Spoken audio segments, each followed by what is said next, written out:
পদ্মা সেতু শুধু ইস্পাত আর কংক্রিটের একটি স্থাপনা নয়, এটি বাঙালির আত্মমর্যাদার প্রতীক। এটি অসম্ভবকে সম্ভব করার গল্প। আজ ২৫শে জুন পদ্মা সেতুর ৪ বছর পূর্ণ হল। একটা সময় বলা হয়েছিল এই সেতু হবে না, বাংলাদেশ পারবে না।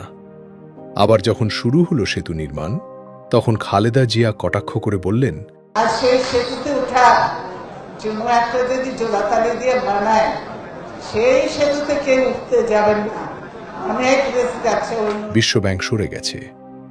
ডক্টর ইউনূস সহ একটি মহল চেয়েছিল পদ্মা সেতুর স্বপ্ন থেমে যাক, কিন্তু সব সংশয়, সব বাধা আর সব ষড়যন্ত্রের মাঝেও শেখ হাসিনা পিছিয়ে যাননি।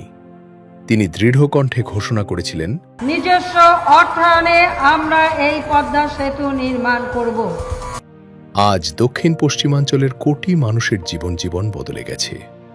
কমেছে যাতায়াতের সময়, বেড়েছে ব্যবসা বাণিজ্য, গতিশীল হয়েছে দেশের অর্থনীতি। আজ শেখ হাসিনা দেশে নেই, কিন্তু তার সাহসী সিদ্ধান্তের সুফল প্রতিদিন ভোগ করছে লাখো মানুষ। পদ্মা সেতুর ওপর দিয়ে যখন হাজার হাজার মানুষ যাতায়াত করে, তখন সেই সেতুর প্রতিটি পিলার, প্রতিটি স্প্যান যেন স্মরণ করিয়ে দেয় একটি নাম, শেখ হাসিনা। কারণ পদ্মা সেতু শুধু একটি সেতু নয়, এটি সাহসের নাম, এটি আত্মবিশ্বাসের নাম, এটি বাঙালির আত্মমর্যাদার নাম।